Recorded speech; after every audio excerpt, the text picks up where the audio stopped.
Chapter 14, Section 4, page 424, Abolition and Women's Rights. Main idea. The spread of democracy led to calls for freedom for slaves and more rights for women. Why it matters now? The abolitionists and women reformers of this time inspired 20th century reformers.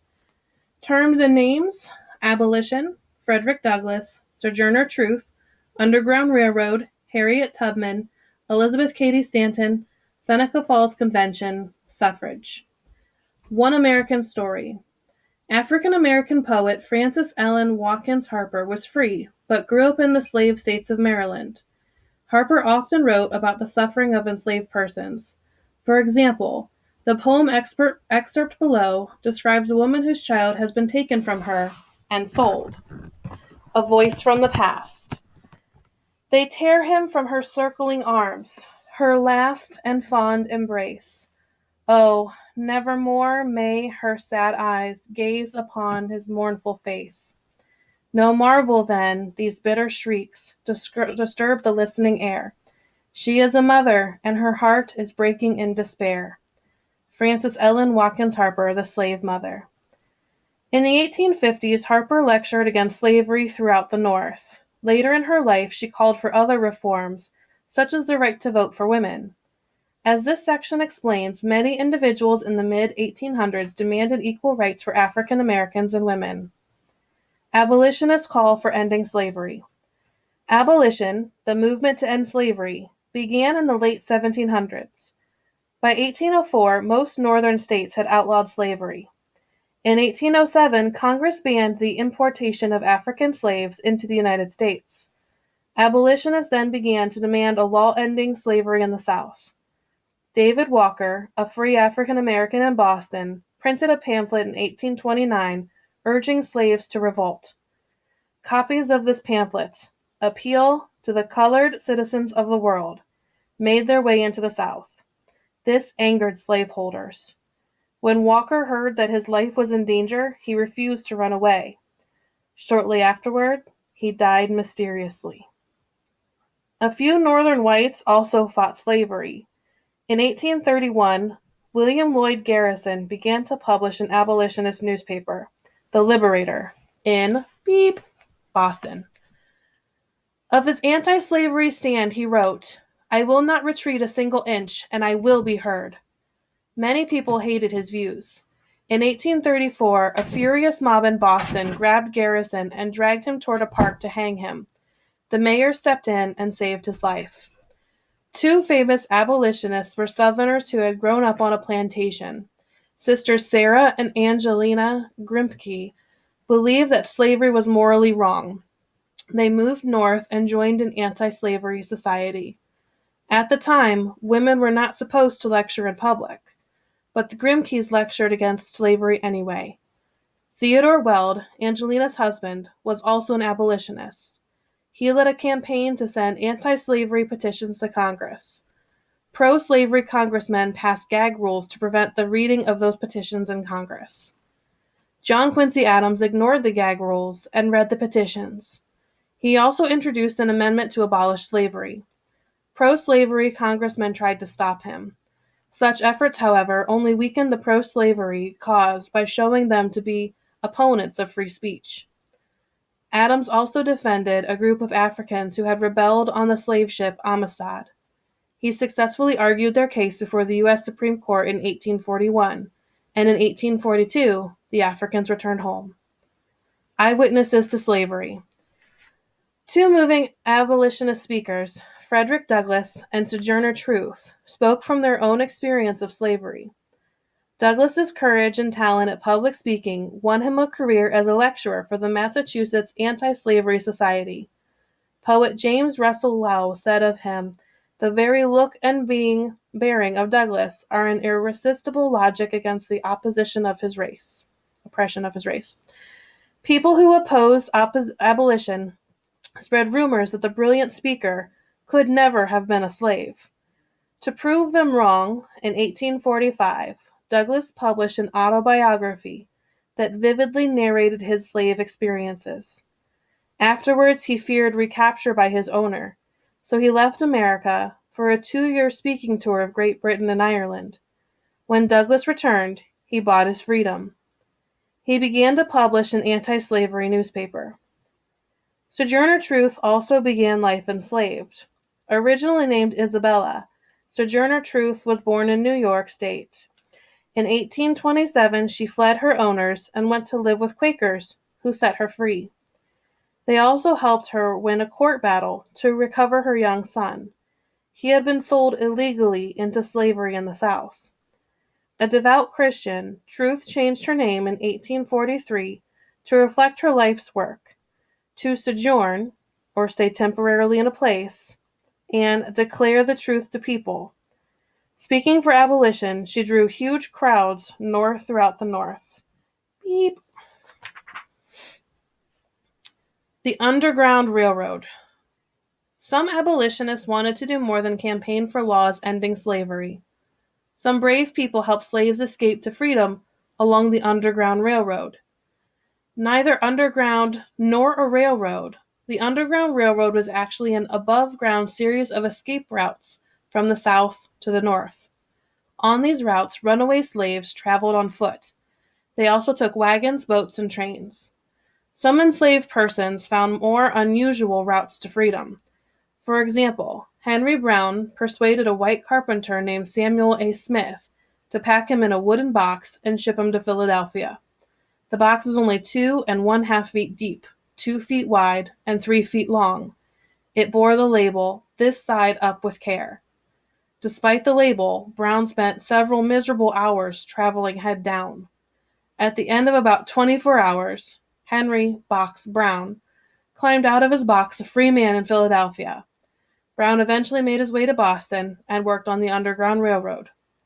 On the Underground Railroad, the runaways usually traveled by night and hid by day in places called stations. Stables, attics, and cellars all served as stations.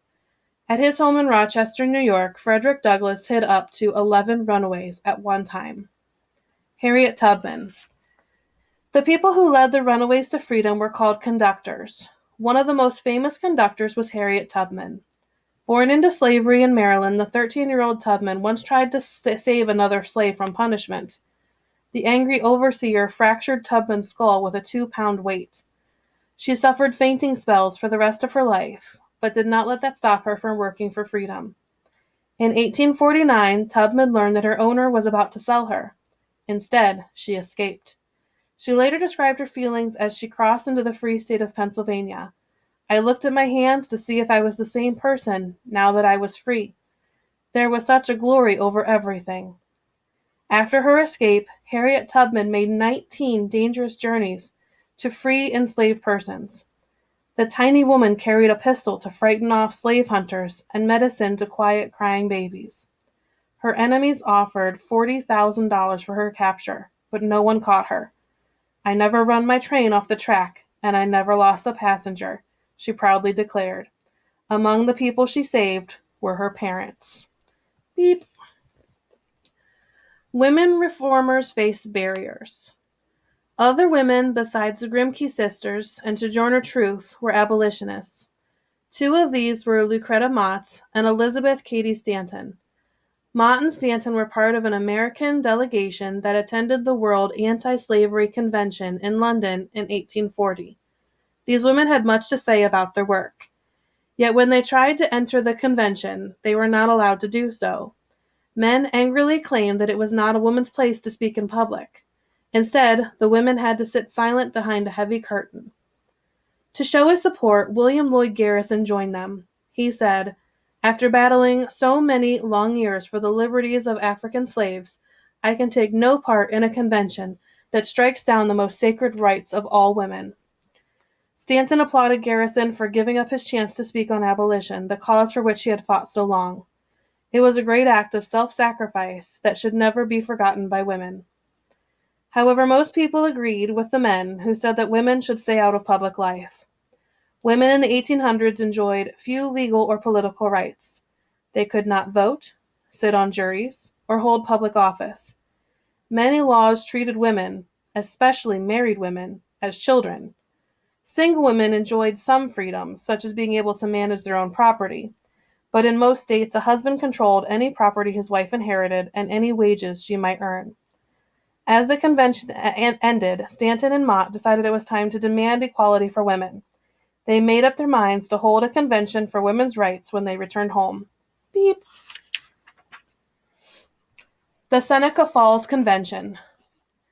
Stanton and Mott held the Seneca Falls Convention for Women's Rights in Seneca Falls, New York, on July 19th and 20th, 1848. The convention attracted between 100 and 300 women and men, including Frederick Douglass. Before the meeting opened, a small group of planners debated how to present their complaints. One woman read aloud the Declaration of Independence. This inspired the planners to write a document modeled on it. The women called their document the Declaration of Sentiments and Resolutions. Just as the Declaration of Independence said that all men are created equal, the Declaration of Sentiments stated that all men and women are created equal. It went on to list several complaints or resolutions. Then it concluded with a demand for rights, a voice from the past. Now, in view of this entire disenfranchisement, denying the right to vote, of one half of the people of this country, their social and religious degradation, in view of the unjust laws above mentioned, and because women do feel themselves aggrieved, oppressed, and fraudulently deprived of their most sacred rights, we insist that we have immediate admission to all of the rights and privileges which belong to them as citizens of the United States. Seneca Falls Declaration of Sentiments and Resolutions, 1848. Every resolution won unanimous approval from the group except suffrage, or the right to vote. Some argued that the public would laugh at women if they asked for the vote. But Elizabeth Cady Stanton and Frederick Douglass fought for the resolution. They argued that the right to vote would give women political power that would help them with other rights. The resolution for suffrage won by a slim margin. The women's rights movement was ridiculed. In 1852, the New York Herald poked fun at women who wanted to vote and to hustle with the rowdies at the polls, and to be men's equals. The editorial questioned what would happen if a pregnant woman gave birth on the floor of Congress, in a storm at sea, or in the raging tempest of battle. Continued calls for women's rights. In the mid-1800s, 3 women lent powerful voices to the growing women's movements. Sojourner Truth, Maria Mitchell, and Susan B. Anthony each offered a special talent. In 1851, Sojourner Truth rose to speak at a convention for women's rights in Ohio. Some participants hissed their disapproval. Because Truth supported the controversial cause of abolition, they feared her appearance would make their own cause less popular. But Truth won applause with her speech that urged men to grant women their rights. A voice from the past. I have heard much about the sexes being equal. I can carry as much as any man. I can eat as much too, if I can get it. I am as strong as any man. If you have women's rights, give it to her, and you will feel better. You will have your own rights, and they won't be so much trouble. Sojourner Truth, quoted by Marius Robinson, Convention Secretary. The scientist Maria Mitchell fought for women's equality by helping to found the Association for the Advancement of Women. Mitchell was an astronomer who discovered a comet in 1847. She became the first woman elected to the American Academy of Arts and Sciences. Susan B. Anthony was a skilled organizer who worked in the temperance and anti-slavery movement. She built the women's movement into a national organization. Anthony argued that a woman must have a purse, money, of her own. To this end, she supported laws that would give married women rights to their own property and wages. Mississippi passed the first such law in 1839. New York passed a property law in 1848 and a wages law in 1860. By 1865, 29 states had similar laws.